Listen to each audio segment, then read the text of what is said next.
എല്ലാ കൂട്ടുകാർക്കും മഞ്ജൂസ് വേൾഡ് എന്ന യൂട്യൂബ് ചാനലിലേക്ക് സ്വാഗതം. ഇന്ന് നമുക്കിത് ഒരു പൗച്ച് തയ്ച്ചെടുത്താലോ. ഇത് 3 പോക്കറ്റ് വരുന്നുണ്ട് കേട്ടോ ഈ പൗച്ചിന്. ഇത് നമുക്ക് നമ്മുടെ മേക്കപ്പ് സാധനം ഇടാനോ കുട്ടികൾക്ക് പെൻസിൽ ബോക്സൊക്കെ ആയിട്ട് ഉപയോഗിക്കാനൊക്കെ പറ്റിയ ഒരു അടിപൊളി ഒരു പൗച്ചാണ്. അപ്പോൾ ഇത് ഞാൻ ചെയ്തെടുത്തിരിക്കുന്നത് തുണിക്കടയിൽ നിന്നൊക്കെ കിട്ടുന്ന കവറില്ല, ആ കവർ വെച്ചിട്ടാണ് കേട്ടോ ഈ പൗച്ച് ചെയ്തെടുത്തിരിക്കുന്നത്. അപ്പോൾ വളരെ സിമ്പിളായിട്ട് എങ്ങനെയാണ് തയ്ച്ചെടുക്കുന്നത് നോക്കുക. അപ്പോൾ ഇതാണ് കേട്ടോ തുണിക്കടയിൽ നിന്ന് കിട്ടുന്ന കവർ. ഈ കവറെന്ന് പറയുമ്പോഴത്തേന് അങ്ങനെ പെട്ടെന്ന് കീറിപ്പോകുന്ന സൈസ് ഒരു കവറല്ല, അത്യാവശ്യം കട്ടിയൊക്കെ ഉണ്ട്. അപ്പോൾ ഈ ഒരു കവറ് നമുക്കൊന്ന് കട്ട് ചെയ്തെടുക്കണം കേട്ടോ. നമുക്ക് വേണ്ട എത്ര അളവിലാണെന്ന് വെച്ചാൽ അതിനനുസരിച്ച് ഒന്ന് കട്ട് ചെയ്തെടുക്കണം. ഈ തുണിക്കടയിൽ നിന്ന് കിട്ടുന്ന കവറിൽ പൗച്ച് തയ്ക്കാൻ താല്പര്യമില്ലാത്തവർക്ക് തുണി എടുത്താലും മതി കേട്ടോ. തുണി എടുത്തിട്ട് നമുക്ക് പൗച്ച് തയ്ച്ചെടുക്കാനായിട്ട് പറ്റും. ഇത് കവർ എടുക്കുകയാണെങ്കിൽ ഇതിൻ്റെ താഴ്വശത്തെ ലൈനിങ്ങിൻ്റെ ഒന്നും ആവശ്യമില്ല. ഈ ഒരു കവർ മാത്രം മതി നമുക്ക് ആ പൗച്ച് റെഡിയാക്കാം. പിന്നെ സിബ്ബൂണ് വേണം കേട്ടോ, 3 സിബ്ബൂടെ വേണം. അല്ലാതെ വേറെ ലൈനിങ്ങിൻ്റെ ഒന്നും ആവശ്യമില്ല. ഇപ്പോൾ നമ്മൾ തുണി എടുക്കുകയാണെങ്കിൽ അതിൻ്റെ താഴ്വശത്ത് കട്ടിയുള്ളൊരു സാധനം, എന്തെങ്കിലും സ്റ്റിഫോ അല്ലെങ്കിൽ നമ്മുടെ അരിച്ചാക്ക് പോലുള്ള സംഭവങ്ങളോ പിന്നെ കട്ടിയുള്ള തുണിയൊക്കെ വെച്ച് തയ്ച്ചെടുത്താലേ പൗച്ച് നല്ല സ്ട്രോങ് ആയിട്ടിരിക്കത്തുള്ളൂ കേട്ടോ. ഈ ഒരു കവറിന് അത്യാവശ്യം കട്ടിയുണ്ട്, അതുകൊണ്ട് ലൈനിങ്ങും സ്റ്റിഫും ആവശ്യമില്ല കേട്ടോ. അപ്പോൾ ഇതാ ഞാൻ 17 ഇഞ്ച് നീളത്തിലും 12 ഇഞ്ച് വീതിയിലും കട്ട് ചെയ്തെടുത്തിട്ടുണ്ട്. ഈ ഒരു കവർ ഇതുപോലെ നീളത്തിൽ മടക്കിയിട്ട് അതിന് ശേഷം ഇതാ ഇങ്ങനെ ഒന്ന് 4ആയിട്ട് മടക്കാം കേട്ടോ. ഇതാ 4 പീസാക്കി മടക്കിയിട്ടുണ്ട്. ഇനി നമുക്ക് നമ്മുടെ ടേപ്പ് എടുത്തിട്ട് നമുക്കൊരു 2.5 ഇഞ്ച് വെച്ച് നമുക്ക് ഇതാ ഇവിടെ ഒന്ന് അടയാളം ചെയ്യണം. എന്നിട്ട് അവിടെ ഒന്ന് സ്ക്വയർ ആക്കി ഒന്ന് വരച്ചെടുക്കണം കേട്ടോ. ഇതാ 2.5 ഇഞ്ച് കറക്റ്റായിട്ട് ഇതാ ഒരിറക്കം എടുത്തു. അതേപോലെ തന്നെ തിരിച്ചും അതേപോലെ തന്നെ 2.5 ഇഞ്ച് എടുക്കുക. അങ്ങനെ നമുക്ക് 4 സൈഡിൽ നിന്ന് 2.5 ഇഞ്ച് അവിടെ എടുത്തിട്ട് അവിടെ ഒരു സ്ക്വയറായിട്ട് വരച്ചു കൊടുക്കുക.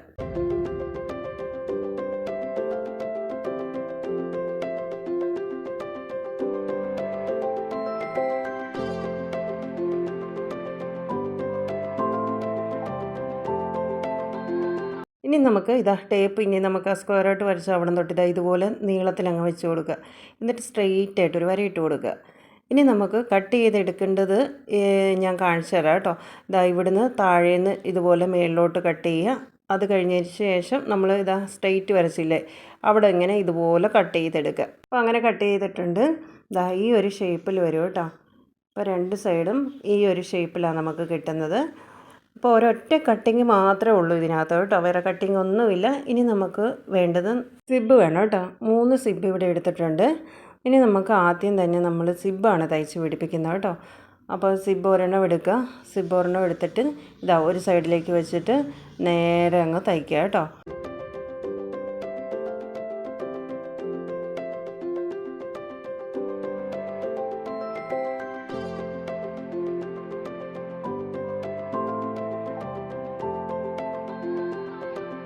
സൈഡിൽ ഫുള്ളായിട്ട് ആ സിബ്ബ് പിടിപ്പിച്ചിട്ടുണ്ട്. സിബിൻ്റെ റണ്ണറൊന്നും ഊരി മാറ്റിയിട്ടില്ല കേട്ടോ, റണ്ണർ അതിൽ തന്നെ ഉണ്ട്. എന്നിട്ട് ഇതിങ്ങനെ നമ്മുടെ ആ കവറിൻ്റെ ആ സൈഡിൽ കൂടെ ഒന്ന് നല്ല വശത്തോടെ ഒന്ന് ആ സിബിൻ്റെ സൈഡിൽ കൂടെ ഒന്ന് പതിച്ച് തയ്ക്കണം കേട്ടോ. അപ്പോൾ ഒരു സൈഡിൽ സിബ്ബ് പിടിപ്പിച്ചിട്ടുണ്ട്, അതിൻ്റെ സൈഡിൽ കൂടെ പതിച്ചും തയ്ച്ച് കഴിഞ്ഞിട്ടുണ്ട്. ഇനി നമുക്ക് അടുത്ത സിബ്ബ് എടുക്കാം കേട്ടോ. അടുത്ത സിബ്ബ് എടുത്തിട്ട് അടുത്ത ഭാഗത്ത് വെച്ച് കൊടുക്കുക. അതും ഇതുപോലെ നേരെ തയ്ച്ച് കഴിഞ്ഞതിന് ശേഷം അത് തിരിച്ച് വെച്ചിട്ട് അതിൻ്റെ മേളിൽ കൂടെ ഒന്ന് പതിച്ചേക്കണം കേട്ടോ. കവറിൻ്റെ മേളിൽ കൂടെ ഒന്ന് പതിച്ചേക്കണേ. ഇതാ ഇങ്ങനെ വെച്ചിട്ട് അതിൻ്റെ സൈഡിൽ കൂടെ ഒന്ന് പതിച്ച് വെച്ചേക്കണം. അപ്പോൾ ഇതാ 2 സൈഡിലും അങ്ങനെ പതിച്ചും തയ്ച്ചിട്ടുണ്ട്. 2 സിബ്ബ് പിടിപ്പിച്ചിട്ടുമുണ്ട്. ഇനി നമുക്കൊരു സിബ്ബ് കൂടെ പിടിപ്പിക്കണം. അപ്പോൾ ആ ഒരു സിബ്ബ് എടുത്തിട്ട് ഈ സിബ്ബിൻ്റെ സൈഡിലേക്ക് നേരെ വെച്ച് തയ്ക്കുകയാണ് ചെയ്യുന്നത് കേട്ടോ. ഇതാ ഇതുപോലെ നേരെ വെച്ച് തയ്ക്കുക. എന്നിട്ട് ഇതിങ്ങനെ തിരിച്ചെടുത്തിട്ട് ഇതിൻ്റെ സിബിൻ്റെ മേളിൽ കൂടെ പതിച്ച് തയ്ക്കല്ലോ കേട്ടോ. ആ സിബ്ബ് ഫുള്ളായിട്ട് പിടിപ്പിച്ചിട്ടുണ്ട്. ഇതാ രണ്ടാമത്തെ സിബ്ബ് ആദ്യത്തെ സിബിൻ്റെ മേളിൽ നേരെ വെച്ച് തയ്ച്ചിട്ടുണ്ട്. ഇനി നമുക്ക് ആ റണ്ണർ ഊരി അങ്ങ് മാറ്റാം കേട്ടോ. എന്നിട്ട് സിബിൻ്റെ ഒരു ഭാഗം മാറ്റിയിട്ടുണ്ട്. എന്നിട്ട് നമ്മൾ അടുത്ത സൈഡിൽ നമ്മളൊരു സിബ്ബ് ഫുള്ളായിട്ട് പിടിപ്പിച്ചില്ല, ആ ഒരു സൈഡിലേക്ക് നമ്മൾ ആ ഒരു സിബിൻ്റെ പകുതി ഇതാ ഈ ഒരു സൈഡിലേക്ക് നേരെ വെച്ച് തയ്ക്കുകയാണ്. നമ്മൾ ആദ്യം ഒരു സിബിൻ്റെ മേളിൽ വെച്ചിട്ട് ഫുള്ളായിട്ടൊരെണ്ണം തയ്ച്ച് കഴിഞ്ഞതിന് ശേഷം അതിൻ്റെ റണ്ണർ ഊരി മാറ്റി അതിൻ്റെ ഒരു ഭാഗം എടുത്ത് അടുത്ത സിബിൻ്റെ ഭാഗത്തോട്ട് വെച്ച് ഇതാ നേരെ തയ്ച്ച് കൊടുത്തിട്ടുണ്ട്. അത് പതിച്ച് തയ്ക്കേണ്ട ആവശ്യമില്ല. അപ്പം 3 സിബും തയ്ച്ച് വെച്ച് കഴിഞ്ഞിട്ടുണ്ട്. പോക്കറ്റ് റെഡിയാക്കാൻ വേണ്ടി ഞാൻ 2 പീസ് കവറും കൂടെ കട്ട് ചെയ്തെടുത്തിട്ടുണ്ട്. ചെറിയ 2 പീസാണ് കേട്ടോ. അതിങ്ങനെ ഉൾഭാഗത്തായിട്ട് വരും കേട്ടോ. അപ്പോൾ അത് 4 ഇഞ്ച് വീതിയിലാണ് കട്ട് ചെയ്തെടുത്തിരിക്കുന്നത്. ഇതാ ആ സിബിൻ്റെ നീളത്തിലും 4 ഇഞ്ച് വീതിയിലുമാണ് ആ ഒരു കവറിൻ്റെ 2 പീസ് കട്ട് ചെയ്തെടുത്തിരിക്കുന്നത്. അപ്പോൾ ഇത് എവിടെ വെച്ചാൽ തയ്ക്കുന്നതെന്ന് ചോദിച്ചു കഴിഞ്ഞാൽ, ഇപ്പോൾ നമ്മൾ സിബ്ബ് പിടിപ്പിച്ചല്ലോ 2 ഭാഗത്തുനിന്നും ഒരു സിബിൻ്റെ പാതിയായിട്ട് വെച്ച് പിടിപ്പിച്ച അതേപോലെ തന്നെ ഇത് ആ ഒരു സൈഡിലേക്കാണ് ഇനി ഈ ഒരു കവറിൻ്റെ ആ ഒരു പീസ് വെക്കുന്നത്. ഇതാ ഇങ്ങനെ വെച്ചിട്ട് നേരെ അങ്ങ് തയ്ക്കുകയാണ് കേട്ടോ. ഇതാ ഇതുപോലെ നേരെ തയ്ച്ച് കഴിഞ്ഞതിന് ശേഷം ഇതാ ഇങ്ങനെ ഇനി നമ്മൾ അതിങ്ങനെ ഉൾഭാഗത്തേക്കാക്കും. ഇതുപോലെ ഉൾഭാഗത്തേക്കാക്കും. ഇതുപോലെ ഉൾഭാഗത്തേക്കാക്കി കഴിഞ്ഞിട്ട് ഇങ്ങനെ ആക്കിയിട്ട് അതിൻ്റെ നല്ല വശത്തോടെ സിബിൻ്റെ സൈഡിൽ കൂടെ ഒന്ന് പതിച്ചു കൊടുത്തയക്കണം കേട്ടോ. ഇതുപോലെ ആക്കിയതിന് ശേഷം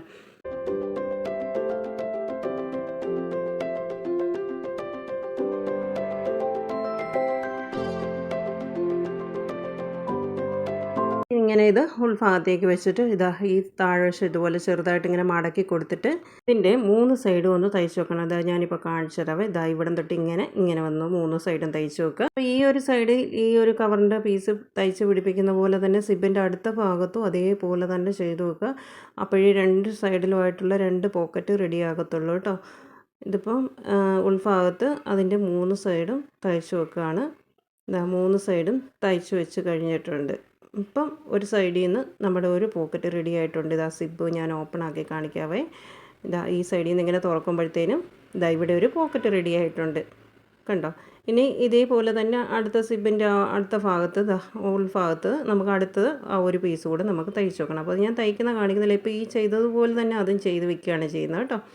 ഇങ്ങനെ ആ സിബിൻ്റെ ഭാഗത്ത് വെച്ചിട്ട് ഈ ഒരു പീസ് അങ്ങ് നേരെ തയ്ച്ച് പിടിപ്പിച്ചിട്ട് ഉൾഭാഗത്തേക്ക് അടക്കി വെച്ചിട്ട് അതിൻ്റെ 3 സൈഡും തയ്ച്ചെടുത്താൽ മതി. അപ്പോൾ ഞാനത് അങ്ങനെ ചെയ്തെടുത്തിട്ടുണ്ട്. ഒരു സൈഡ് തന്നെ കാണിച്ചിരിക്കുന്നത്. 2 സൈഡിൽ നമുക്കിപ്പം പോക്കറ്റ് റെഡി ആയിട്ടുണ്ട് കേട്ടോ. ഇനി നമുക്ക് നടുക്ക് വരുന്ന ആ സിബിൻ്റെ റണ്ണർ അങ്ങ് ഇട്ട് കൊടുക്കാം. അപ്പോൾ ആദ്യം റണ്ണർ മാറ്റിയായിരുന്നു. അപ്പോൾ ഇനി ആ റണ്ണർ അങ്ങ് ഇട്ട് കൊടുക്കാം കേട്ടോ. റണ്ണർ ഇട്ട് കൊടുത്തതിന് ശേഷം നമുക്ക് ഇതൊന്ന് ചീത്തവശമാക്കി എടുക്കണം. ഇപ്പോൾ നല്ല വശമാക്കി ഇട്ടിട്ടാണ് റണ്ണർ ഇട്ട് കൊടുക്കുന്നത്. അപ്പോൾ ഈ റണ്ണർ ഇട്ട് കൊടുക്കാൻ നേരത്ത് ആദ്യം ഒന്ന് ഫുള്ളായിട്ട് ഇട്ട് ലോക്ക് ചെയ്തതിന് ശേഷം വീണ്ടും ആ റണ്ണർ ഊരിയിട്ട് ഒന്നും കൂടെ ഇട്ട് കൊടുക്കണം കേട്ടോ. ഞാനിതിന് ചെറിയൊരു വള്ളി തയ്ച്ചെടുത്തിട്ടുണ്ട് കേട്ടോ. അപ്പോൾ ആ വള്ളി പിടിപ്പിക്കാൻ വേണ്ടിയിട്ട് ആ സ്ക്വയറായിട്ട് കട്ട് ചെയ്ത ഒരു ഭാഗം എടുത്തിട്ട് നടുക്ക് ഭാഗം നോക്കി ഇതുപോലെ ഒന്ന് ചോക്ക് കൊണ്ടൊന്ന് അടയാളം ചെയ്യുക. അത് കഴിഞ്ഞതിന് ശേഷം നമ്മുടെ ആ തയ്ച്ച വള്ളി, ചെറിയ വള്ളിയാണ്, നമുക്ക് ഇങ്ങനെ കയ്യിൽ ഈ പൗച്ചൊന്ന് തൂക്കി പിടിക്കാൻ പരുവത്തിനുള്ള ഒരു വള്ളി കേട്ടോ. ആ വള്ളി ഇങ്ങനെ വെച്ചിട്ട് അവിടെ ഒന്ന് സ്റ്റിച്ച് ചെയ്ത് വെക്കണം കേട്ടോ. അതപ്പോൾ അങ്ങനെ ചെയ്ത് വെച്ചിട്ടുണ്ട്. ഇനി വീണ്ടും നമ്മുടെ പൗച്ചൊന്ന് ചീത്തവശമാക്കി എടുക്കുക കേട്ടോ. ഇതുപോലെ ഒന്ന് തിരിച്ചെടുത്ത് കഴിഞ്ഞതിന് ശേഷം ഇവിടെ ഇങ്ങനെ കറക്റ്റായിട്ട് വെച്ചിട്ട് അത്രയും ഭാഗം ഒന്ന് ജോയിൻറ്റ് ചെയ്ത് വെക്കണം കേട്ടോ. ഇതേപോലെ തന്നെ അടുത്ത സൈഡും ഇങ്ങനെ എടുത്തിട്ട് അവിടെ ഒന്ന് ഇതുപോലെ റൗണ്ടായിട്ടൊന്ന് ജോയിൻറ്റ് ചെയ്ത് വെക്കണം. അത്രയും മാത്രമേ ഉള്ളൂ കേട്ടോ. അപ്പോൾ ഞാനതവിടെ സ്റ്റിച്ച് ചെയ്യുന്ന ഭാഗം കാണിക്കുന്നില്ല കേട്ടോ. അങ്ങനെ ആ ഒരു 2 സൈഡും ഞാൻ തയ്ച്ചെടുത്തിട്ടുണ്ട്. ഇനി നമ്മുടെ മെയിൻ സിബ് ഓപ്പൺ വരുന്നിടത്തുനിന്ന് ആ സിബ് ഓപ്പൺ ആക്കിയതിന് ശേഷം നമ്മുടെ പൗച്ചൊന്ന് നല്ല വശമാക്കി എടുക്കാം കേട്ടോ.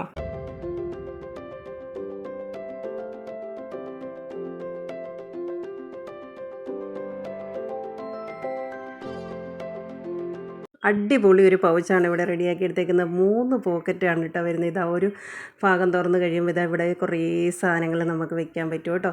ഏറ്റവും നടുക്കാണ് ഏറ്റവും കൂടുതൽ സ്ഥലമുള്ള കേട്ടോ. അവിടെ സിബ് ഓപ്പൺ ചെയ്ത് കഴിയുമ്പോൾ കണ്ടോ, ഇതിൻ്റെ ഉള്ളിൽ കുറേ സാധനങ്ങളൊക്കെ വെക്കാനായിട്ട് പറ്റും. അടുത്ത ഒരു സിബ് അടുത്ത സൈഡിൽ ഓപ്പൺ ചെയ്ത് കഴിയുമ്പോൾ ഇവിടെയും കുറേ സാധനങ്ങളൊക്കെ വെക്കാൻ പറ്റും കേട്ടോ. നമ്മൾ ട്രാവലൊക്കെ പോകുന്ന ടൈമിൽ നമുക്ക് നമ്മുടെ മേക്കപ്പ് സാധനങ്ങളൊക്കെ നമുക്ക് ഇതിനകത്ത് വേണമെങ്കിൽ ഇട്ടുകൊണ്ട് പോകാം. അതല്ലേ കുട്ടികൾ സ്കൂളിൽ പോകുന്ന ഒരു ടൈമിൽ അവർക്ക് വേണമെങ്കിൽ പെൻസിൽ, റബ്ബർ ഇങ്ങനെയുള്ള സംഭവങ്ങളൊക്കെ ഇടാനായിട്ട് പറ്റിയ അടിപൊളി ഒരു പൗച്ചാണ്. അപ്പോൾ ഇതിനകത്ത് 3 സിബ് മാത്രം നമ്മൾ പൈസ ചിലവാക്കി വെച്ചിട്ടുള്ളൂ. സിബിന് ഒരെണ്ണത്തിന് 4 രൂപ വെച്ച് കൂട്ടിയാൽ മതി കേട്ടോ. അതിൽ കൂടുതൽ പൈസയൊന്നും ആകത്തില്ല. അപ്പോൾ ഇതിനകത്ത് ലൈനിങ് ഉപയോഗിച്ചിട്ടില്ല, പിന്നെ ഈ പറഞ്ഞ പോലെ സ്റ്റിഫ് ഉപയോഗിച്ചിട്ടില്ല. ഇത് പിന്നെ കവറ് നല്ല കവറായിരുന്നു കേട്ടോ. അത്യാവശ്യം നല്ല കട്ടിയുള്ള കവറുമാണ്. ഈ ഒരു കവറിൽ തയ്ക്കുന്ന സമയത്ത് തന്നെ ഈ ഒരു പൗച്ച് ഇങ്ങനെ നല്ല സ്ട്രോങ് ആയിട്ടിരിക്കുന്നു കേട്ടോ. കവറെന്ന് പറയുമ്പോൾ പല രീതിയിലുണ്ടല്ലോ. അപ്പോൾ എനിക്ക് കിട്ടിയ നല്ലൊരു കവറായിരുന്നു കേട്ടോ, തുണിക്കടയിൽ നിന്ന് കിട്ടിയ കവർ. അതുകൊണ്ട് സ്റ്റിപ്പ് ഉപയോഗിക്കേണ്ടി വന്നില്ല. നിങ്ങൾ ഇതുപോലെ 3 പോക്കറ്റുകൾ വരുന്ന ഈ പൗച്ച് ഇങ്ങനെ തയ്ച്ച് നോക്കാത്ത കൂട്ടുകാരാണെങ്കിൽ ഒരു വട്ടം ഒന്ന് ചെയ്ത് നോക്കുക കേട്ടോ. സിമ്പിളായിട്ട് ചെയ്തെടുക്കാനായിട്ട് പറ്റും കേട്ടോ. എല്ലാ കൂട്ടുകാർക്കും വീഡിയോ ഇഷ്ടപ്പെട്ടെങ്കിൽ എല്ലാവരും ഒന്ന് സപ്പോർട്ട് ചെയ്യുക. അപ്പോൾ എല്ലാവർക്കും ടാറ്റ, ഗുഡ് നൈറ്റ്.